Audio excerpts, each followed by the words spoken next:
Hai semuanya, kalian tahu nggak sih definisi dari hukum perang dan pendudukan?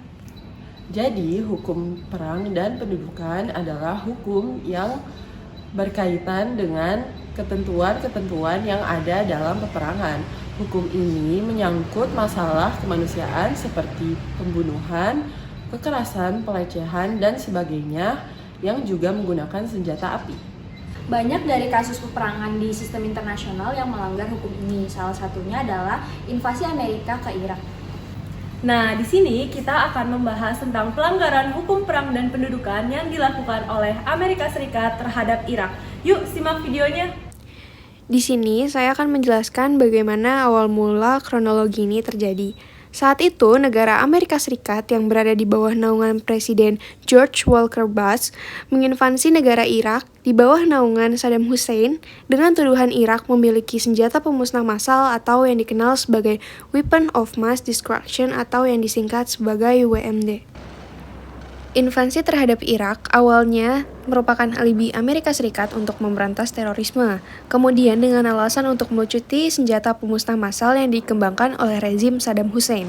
Namun, Amerika Serikat gagal meyakinkan masyarakat internasional dan Dewan Keamanan PBB atas tindakannya ke Irak. Dengan dukungan negara yang tergabung dalam Coalition of the Willing, Amerika Serikat menyerang Irak tanpa persetujuan Dewan Keamanan PBB. Hingga pada tanggal 19 Maret 2003, koalisi pesawat Amerika Serikat dan Inggris meluncurkan invasi militer penuh terhadap Irak. Setelah menaklukkan Irak, lebih dari 150.000 pasukan Amerika Serikat menduduki Irak secara paksa. Tindakan tersebut mengalami perdebatan di dalam rapat umum Dewan Keamanan PBB, apakah masuk dalam agresi atau tidak berdasarkan pasal 39 Piagam PBB untuk menetapkan tindakan apa yang harus diambil sesuai dengan pasal 41 dan juga pasal 42 demi memelihara serta memulihkan perdamaian dan juga keamanan internasional. Dalam kasus ini ditetapkannya dinamika hukum dan politik, yaitu serangan yang dilakukan Amerika Serikat dapat dilihat sebagai kecaman dan eksistensi PBB dan hukum internasional. Pasalnya, alasan yang mendasari invasi Amerika ke Irak tidak dapat dibenarkan dan tidak relevan karena nihil dan tuduhan bukti tanpa dasar. Invasi ini pun dilakukan secara sepihak. Invasi Amerika Serikat kepada Irak pada tahun 2003 ini juga melanggar prosedur hukum internasional dan piagam PBB. Karena menurut piagam PBB, penyelesaian perseteruan harus mengutamakan jalan damai terlebih dahulu dan menjauhi tindakan agresi militer sampai sejauh mungkin. Agresi militer hanya diperbolehkan ketika telah melalui pembahasan serta pemeriksaan dan mendapat dukungan dari Dewan Keamanan PBB melalui resolusi yang dikeluarkan. Amerika Serikat dalam hal ini tentu dapat dijatuhkan hukuman bersalah. Namun, sampai hari ini PBB sebagai organisasi internasional yang seharusnya menjadi penegak hukum ternyata mengecewakan dunia internasional karena tidak dapat bertindak tegas dan membiarkan terjadinya invasi militer ke Irak.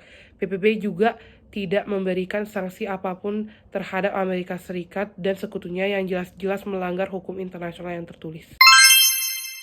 Penetapan sanksi ini, yaitu invasi Amerika Serikat ke Irak pada tahun 2003, telah melanggar prosedur hukum internasional yang telah dinyatakan dalam Piagam PBB yang menyatakan bahwa penyelesaian perseteruan harus mengutamakan jalan damai dan menjauhi tindakan agresi militer sejauh mungkin. Nah, agresi militer hanya diperbolehkan ketika telah melalui pembahasan serta pemeriksaan dalam mendapatkan dukungan dari Dewan Keamanan PBB melalui resolusi yang dikeluarkan. Namun, dalam kasus ini, sanksi yang diberikan kepada Amerika bisa terbilang lemah dan hanya sekedar ancaman saja, karena pihak yang berwenang dalam masalah ini yaitu PBB yang mampu memberikan sanksi militer justru berpihak kepada Amerika itu sendiri. Setelah kebijakan invasi ini, Amerika sukses dengan menjatuhkan rezim Saddam Hussein dengan keadaan Irak yang sangat memprihatinkan. The rope to be tied around that and an indication that he faced his final moments with some bravery